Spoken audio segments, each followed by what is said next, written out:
Welcome, fellow metalheads. Another edition of Fierce Metal. All right, so today I'm going to bring you my favorite albums of March so far. I'm just going to jump right into this today. First of all, we got War Magic with their album Atomic Rites. This came out the 7th of March. 10 tracks, 35 minutes. Guys, they're a death metal band from Sweden, and for these guys being only a three-piece band, they deliver some serious power. No intro here, man. Just crushing riffs, thunderous drums, and brutal gutturals. The pace goes from mid-tempo to this blistering speed. And it's, again, one of those albums that always comes back to this menacing groove that I absolutely love. Then you throw in these nice guitar harmonies as well to really complement the songs.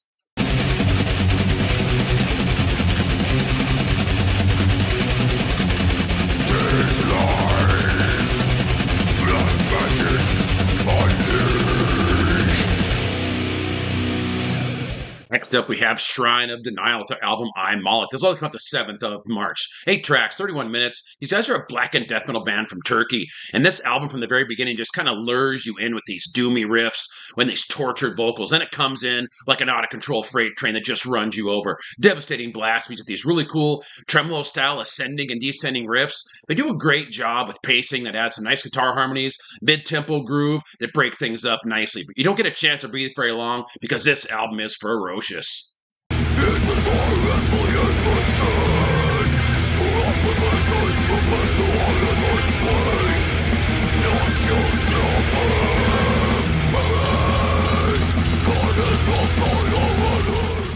Yep, so I found myself listening to another band from France. This time I am going to translate into English. We're talking about Mortuary with their album Empty World. This went the 7th of March. 5 tracks, 35 minutes. These guys are a death metal, doom metal band from Bordeaux, France. So you take this classic HM2 death metal sound, with this grinding guitar, pummeling drums, menacing vocals, and you have these tortured screams. Then you have these Black Sabbath-inspired riffs, some killer double bass work that take things down to more of a doomier mood. But don't worry, they pick things up. The pace gets a little bit more upbeat to keep things interesting.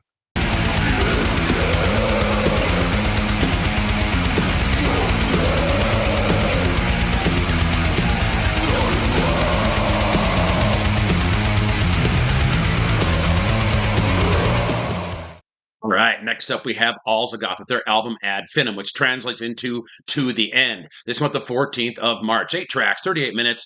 You guys are a melodic death metal band from Italy. You got some pagan-inspired death metal here that's as melodic as it is crushingly heavy. You have these hard-driving, galloping rhythms, some nice symphonic elements that really give the album some real power. Then you have these harsh, emotional vocals, great melodies, and some nice acoustic moments here and there that break everything up nicely, make everything hit even harder when it ramps up into high gear.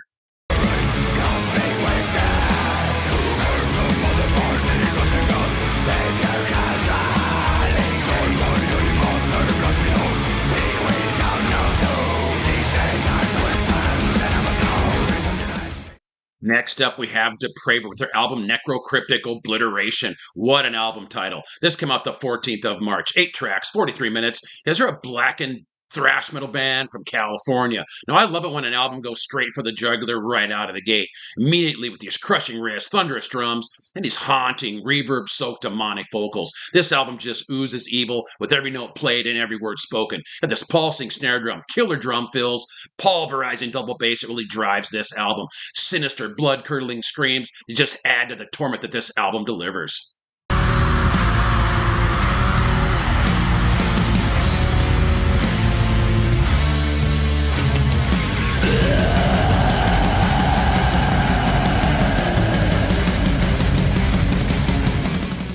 Last on the list today, we're talking about Heathen, Heretic with their album Whispers from the Abyss. This went the 15th of March. 9 tracks, 42 minutes. Those are a melodic death metal band, black metal band from Zurich, Switzerland. Now, I'm going to be the first one to admit that when I first heard these guys, I had no idea this was a female-fronted band. Holy shit, the vocals on here are full-on brutality. The guitar work on here is absolutely stellar with crushing riffs, great melodies, and some nice lead work as well. Now, the haunting, clean vocals that this young lady has on this album fits their sound. I do believe her name is Viola. I'm not sure if that's the actual name of her, because another guy on here actually calls himself Beer.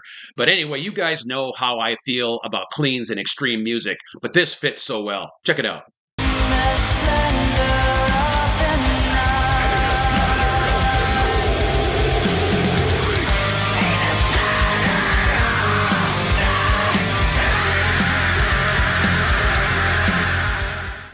right, so there we go. My favorite albums of March so far. Now, I could be bringing a part two, not sure. There's a lot of albums coming out today that I've listened to. There's more albums coming out next Friday that I haven't heard yet. So maybe the end of the month, I'll bring you guys a part two if there's enough music. For me, March has been very hit and miss. You guys already know, did Whitechapel's. Check that review out if you haven't seen that. Did a little bio on that band from the beginning pretty much to the end. Now, next week, I'm doing something a little bit special. There is quite a few albums that are turning 40 years old this year that still influence my music taste to this day from the time I was a teenager back in 1985. So stay tuned for that. I want to thank everybody for watching. Please like and subscribe. If you guys like the content, hit the thumbs up. It really does help my channel. So until next time, keep it furious.